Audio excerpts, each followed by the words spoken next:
قال ربي يعلم القول في السماء والأرض وهو السميع العليم. امام بربهاری رحمه الله میگوید که اذا رأيت الرجل يجلس مع اهل الاهواء یکمش اذا رأيت الرجل مع اهل الاهواء فاحذره فاعلمه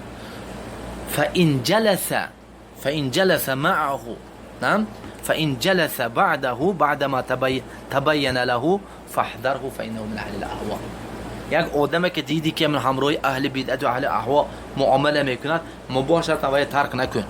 اول گو فهمه برادر حال این آدم کدا و کدا و کدا و کدا که بیان کن.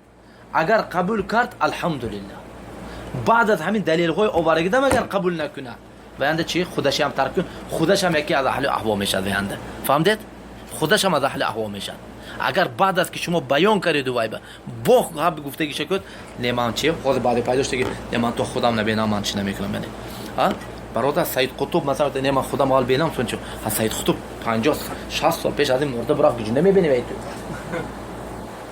خیلی میگم همین خیلی میگفت. یعنی این یعنی هم به شیخ میگفت که این خوبه ها این خود من حدادی ممیع ها یعنی خوبه ها.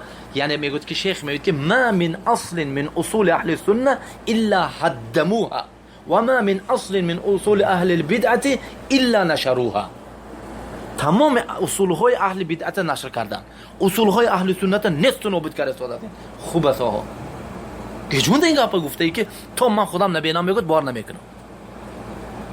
چی خیلی یعنی جهم 1200 تمام علماها تمام علماها حتی دیگر جهم رفته رسید میگفت ها تمام علماها 500 ابن القیم رحمه الله چی میگفت لالکای پیش از لالکای تبرانی 550 در ده 500 علما قول شده که تکفیرش به این چی میگفت. یعنی میگفت که جهم تو ندیدگی نشوندگی یک چیز گفته نمیشن.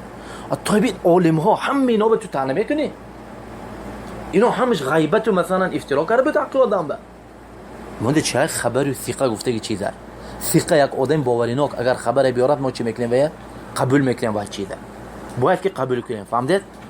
هم به چه اینجا مثلا علم جرح و تعدیل های.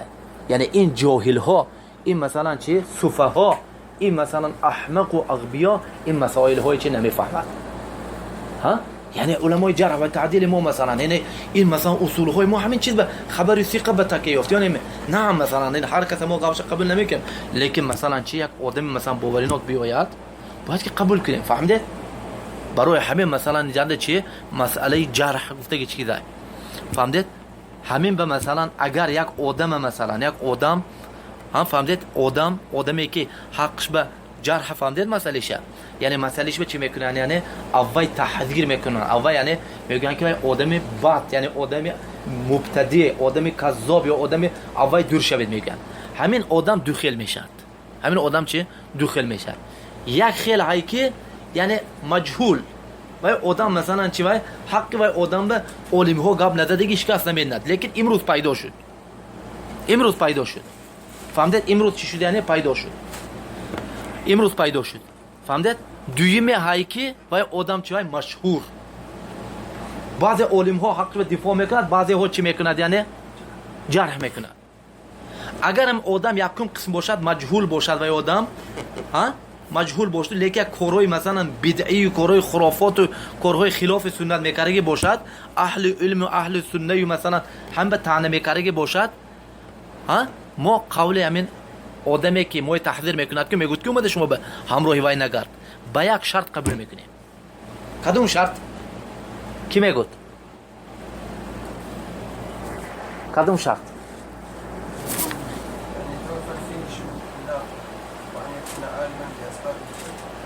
عالم چیز هذا هو أن يكون عالما أن يكون عارفا بأسباب الجرح والتعديل. همین آدمی که اومده موی حاضر یعنی تحذیر میکند میگوید که همراه همین نگرد میگوید اگر همون آدم عارف باشد جرح تعدیل میفهمیده باشد یعنی آدم تقی آدم مخلص آدم یعنی سبب های جرح تعدیل علم جرح تعدیل میفهمیده باشد ما گپی وی قبول میکنیم. فهمیدید؟ گپی وی چی میکنیم یعنی ما قبول میکنیم خلاص ترک میکنیم. نمیگیم که دلیل چی من خودم اول سه تو صبر کن، من رفت اول بینم یک بار، من خودم نصیحت کنم. اول ما یک بینم ویا، من پرسام ویا، من روان وای به و این خیلی نمیگیم. خلاص گفتم برادر، خلاص کپت قبول میکنیم، میگیم ترکش میکنیم. فهمیدید؟ فهمیدید یا نفهمیدید؟ فهمیدید؟ لا این نه که مثلا کوچنگ یک هر کس مثلا نه، یعنی رفت استودیم یک صاحب بقاله میگه که ترا هذا یعنی لا تمشي معه. میگم که چی خیلی مثلا میگم کی میگم که این چی کرده؟ ممکن یعنی اومدگی مثلا نه پیپسیش گرفته برافتگی پولش نداده هم به تحضیر کارت ندادم. یعنی ایننده مثلا چی میگم که ایننده لیس بیعش بیکی فدروجی، یعنی این چیز مثلا خونه پدر نه که خواستی در اومدی خواسته بر اومدی اسکت.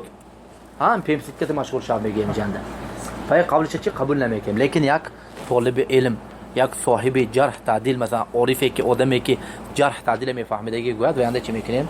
قبول میکنیم. فهمیدید؟ فهمیدید یا نفهمیدید این چیزه؟ الان که دویمش وای آدم مختلفون فی وای آدم، یعنی بعضی آدمای عالم‌های میبینیم که وای چی دفاع میکنن، بعضی عالم‌ها چی میکنن وای جرح میکنن. چیکار میکنیم؟ اینا مسئله چی اومای مونده؟ الجرح اینا چی میگیم؟ یعنی الجرح المفصل مقدم على مقدم على توثيق المبهم، تعديل المبهم. چی گفته گفت؟ این حالتان ما با دو شرط قول جرح کننده قبول میکنیم. یک شرط نه، دو شرط. میگویم که یکمش چی باشد؟ یعنی صاحب جرح تعدیل باشد، عارف باشد، یعنی آدمی که میفهمد مسئله جرح تعدیله. دویمش باید که ما به دلیل بیارد. فهمیدید یا نفهمیدید؟ فهمیدید یا نفهمیدید این چیزه؟ انا حاضر تطبیقی گیریم اگر همین چیزه. مثلا امروز که وای همین علی حلبی همین آدم بعدی چی میگفت؟ خیلی وای مثلا فلان عالم وای به چی کارگی، یعنی تزکیه دادگی. نعم، یعنی چی شد؟ مختلفون فیه شد، اختلاف شد حق وای آدم. من خیلی نه. فهمیدید؟ چیکار میکنیم؟ یعنی دیگه عالم های میبینیم که مثلا نه جرح کرد. حاضر همین آدم جرح کردگی کی جرح کرد ویا؟ کی؟ شیخ ربیع. شیخ ربیع از اهل علم جرح تعدیل یا نه؟ نعم، لا شک هیچ کسی این با اختلاف نمیکنه. دویمش دلیل آورد یا نه؟ آورد دلیل های بسیار آورد، دلیل های خیلی بسیار آورد که چی قدر اصول های اهل سنت ویران کردن نیست، یعنی وقفش مع تمییع مع الممیع، چیزای دلیل های خیلی بسیار آورد. اینطور باشد چیکار میکنیم؟ قول شیخ چی قبول میکنیم؟ میگیم که خلاص، یعنی قولی که میشد قول شیخ ربی.